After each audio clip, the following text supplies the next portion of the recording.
Alright, so today we don't have any form of video game analysis or anything like that. We've just got a bunch of new Assassin's Creed Origins information that I'm going to relay to you guys because it's a lot of shit. And obviously I do these roundup videos where I go around and tell you guys all of the recent news that's coming out for Assassin's Creed Origins. And I think in the future I'm going to start doing other games as well, not just Assassin's Creed. So I can be an all-round channel and all that good stuff. But anyway, that's completely fucking irrelevant. Anyway, let's get straight into this fucking news. First up here we have a bunch of new images of Bayek and also very early concept art of him as well. You can see kind of as the pictures go along, you can see how his character forms until he's Bayek as we know him in Assassin's Creed Origins, but it's very cool to see that even in the very first concept arts of the game, they did have Senu there with him, even though he was some form of unnamed assassin, and he didn't even really look like he came from Egypt. He kind of just looked like some weird roguish type guy with a bow and an eagle, and they're just really interesting pieces of concept art, and it gives us an insight into the development of Assassin's Creed Origins. They're overall just really cool pictures, and I'll leave a link to them in the description if you guys want to go check them out for yourselves so you can look at them in more detail. So next up we have a piece of information from Ashraf Ismail himself talking about some of the different features that will be in Assassin's Creed Origins, and he says Origins will explore desert areas such as the Great Sand Sea, the White Desert, the Black Desert, the Eastern Mountains. In addition, Bayek will explore the Libyan Plateau, the Fayoum, and the Katra Depression. Alexandria will be a more metropolitan, organised, and educated urban area. Ancient Memphis is old, and there will be vast caverns under the city, a whole labyrinth underneath it where you can carry out numerous quests and story-driven missions as well. Director Ashraf Ismail stated that the game will question matters such as why some of the ancient Egyptian gods were animal-headed, as well as the identity of these masked figures and what's beneath the pyramids and the Sphinx. While director Ashraf Ismail did not comment on the present day of Origins, yet he said, "You've seen it in the demo, that there is an animus, and the menu system is a representation of that. That's all there is to say for today." Regarding underwater exploration and occurrences, Ashraf Ismail stated, "So at some point, a hippo comes to attack the boat I was on. It attacks, does some damage, I'm trying to shoot it. I dive out of the boat and try to go underwater so I can come up because it's really doing damage to the boat. The boat starts sinking and I'm under it, so it was dragging me down. So I have to swim away from it. And I have this moment where I have a hippo swimming in front of me, coming, the ship I was on just crashing, and you know, I know this is what we have in the game because this is our game, but it was a moment of, okay everybody, bravo, well done." As you can see here, Ashraf Ismail does seem very proud of the game that he's created, and the picture that he paints of like the hippo and his attack and kind of, you know, the boat dragging him down really does sound awesome. So if there's physics in the game that drag you down when a boat's crashing underneath you, that does sound very interesting as well. Obviously he can't comment on the modern day at all because I really think they should leave that until the game releases do we see anything about the modern day whatsoever. I don't want any modern day information at all, and it seems like Ashraf is playing the cards very close to his chest, which I am very happy about. And obviously it tells us a bit more about, you know, Alexandria and Memphis, and obviously those two cities are completely different. One's meant to represent the new changing world and the other's meant to represent the classic old ancient Egypt. And you know, this game just sounds really awesome, all the exploration of all the deserts and all the various different areas that we can go to, and I'm just incredibly excited to jump into this world and be able to explore everything it has in it. These next pieces of information were uploaded to YouTube very recently, and it shows various different shots of ancient Egypt. The video is called Assassin's Creed Origins Flyby, and it takes the perspective of Senu, and it shows many different areas of the map of Assassin's Creed Origins, and it actually shows us a little glimpse of Alexandria and Memphis as well, and they both look absolutely beautiful. I'm really excited to see Alexandria. I don't really want to see too much of it because I want to explore the city for myself, but to me it seems like one of just the classic Assassin's Creed cities where you can climb up the building, you can kill guards and do all the stuff you'd expect to do normally in Assassin's Creed, but you also have the rest of the open world to explore as well. It really does look awesome, and I recommend you go checking out the flyby gameplay clip. And also we have an Assassin's Creed Origins time lapse which shows, you know, all the NPCs going about their day and how they have like kind of their own agendas to go on, and it really really does look great. The game looks beautiful. Videos really do show the vastness of the open world. Like, there's so many different areas in the game. There's a huge variety of areas you can go to. There's like lush green areas, there's underground tombs, there's cities, and it really does look awesome, and I cannot wait to explore all these different areas in the game.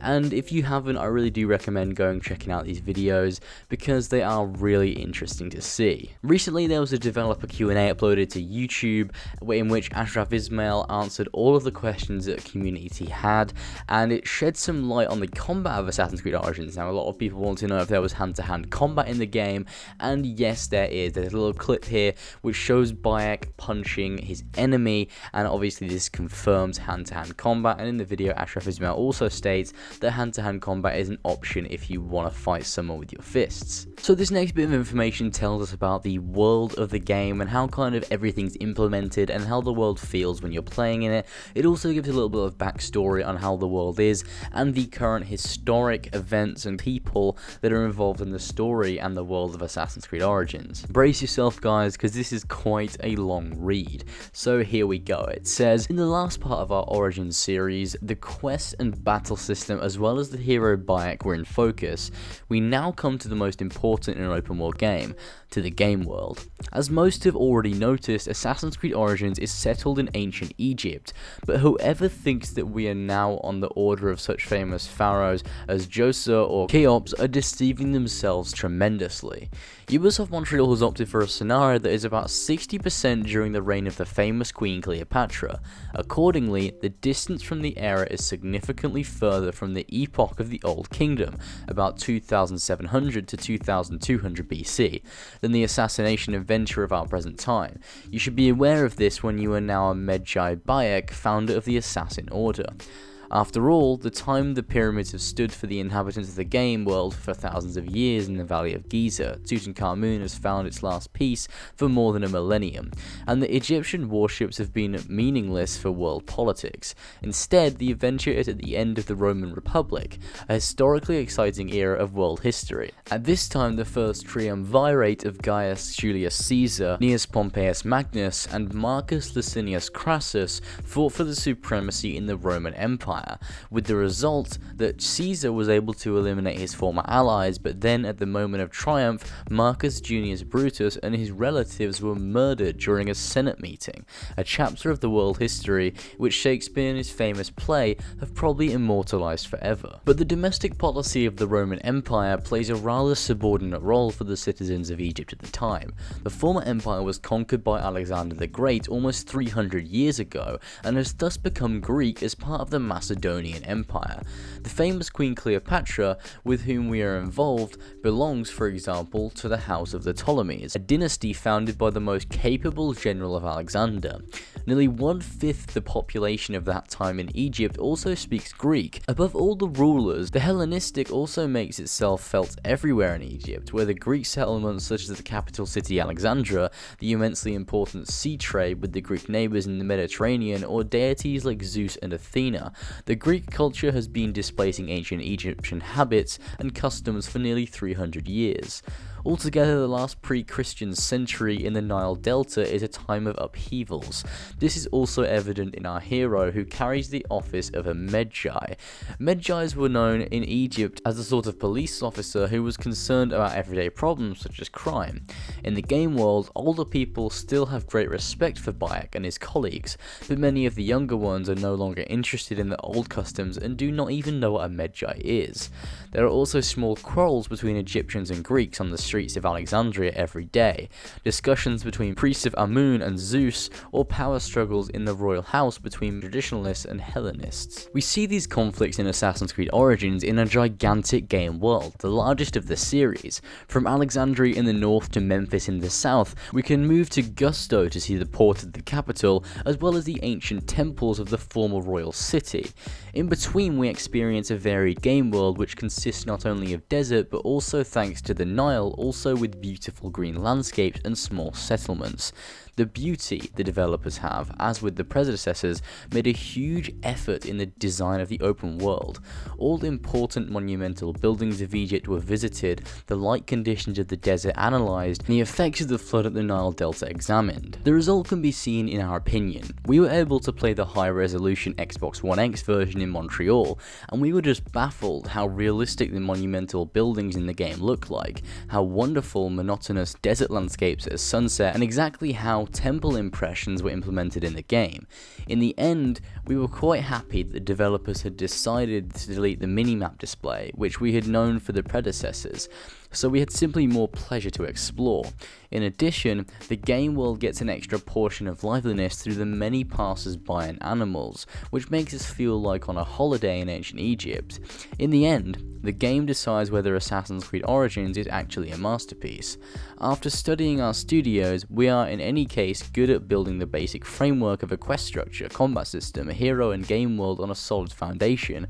After the test in October, we then also know whether the pillars are also armed against wind and weather. As you can probably tell, this is a translated version from a different language. Some of it doesn't make an awful lot of sense at all, but what it's basically trying to say is it's trying to give us an impression of what the game world is going to be like in Assassin's Creed Origins, and how everything such as the civil strife with various different age groups of people believing in different versions of ancient Egypt, how that's going to affect our journey in the game, and obviously how people are going to respect Bayek in different ways, because as it said, older characters in the game are going to have more respect for Bayek, whereas younger characters are going to have less respect, and they're not even going to know what a Medjay warrior is. So that's a really cool feature in the game, and this gives us a great insight into how the game world will be in general in Assassin's Creed Origins, and it generally feels like it's going to be a really deep experience with loads of different layers added on top of each other, and I'm really happy they've done a lot of research regarding the time period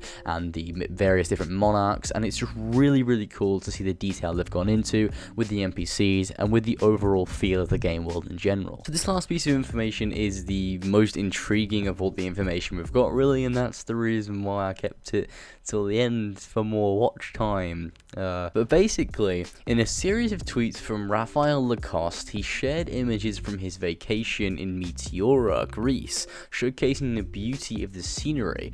When asked by Rhino the Bouncer, founder of the Codex, whether he's looking for inspiration for the next Assassin's Creed, his response was this: "I am just in vacation and enjoying the beautiful world we have. Still, winky emoji." So that kind of points towards possibly he's going around finding inspiration and kind of, looking at the various different areas in Greece to kind of maybe start drawing up some designs for areas in ancient Greece that we might be, seeing in the next Assassin's Creed game, or possibly in an upcoming Assassin's Creed DLC. A very common theme in Assassin's Creed DLCs is that we go to a new area, and considering we have a whole massive section of ancient Egypt, I wouldn't be surprised if we go to somewhere such as ancient Greece or ancient Rome. However, I don't know. I really don't know. It's something that I can see it happening, but it also is very unlikely at the same time as well. It's kind of hard to guess these sort of things, but it would definitely be very cool if there was a DLC set in ancient Greece. However, I think it would be better if they saved ancient Greece for a second game opposed to a DLC. I think there really should be a DLC set somewhere else in Egypt, because we have the whole of Lower Egypt. Maybe go to Upper Egypt, because there are many famous locations in Upper Egypt that I'm sure Bayek could explore. So I think it'd be best to save Greece for a second game. However, I want to know what you guys think in the comment section below about all of this, because it is quite interesting. Anyway, that is the last piece of information, so we're done with this whole news roundup video, and yeah, it was a lot of fucking news to take in, I know, but we're done now, we're done. I hope you guys found this video informative, and I hope you guys enjoyed. It's taken me so fucking long to get all of this information and kind of collage it into one video, so I'm quite relieved I've finished this now. But I hope you guys enjoyed. Be sure to go ahead and like and subscribe for more gaming news and content reactions and reviews in the future. And also remember to comment down in the comment section below telling me what you guys think of all this new information. Also, it'd be awesome if you guys could check out yesterday's video. I worked really hard on it. It's something a little bit different. It's a game review of Sonic Mania, which came out recently. Let's see if we can get it to 100 likes. That'd be fucking awesome if it's not 100 likes already, but I'm pretty sure it's not. So if we can get that video to 100 likes or above, that'd be fucking awesome if you guys could help me out there. Anyway, hope you guys enjoyed, and I'll see you guys in the next one.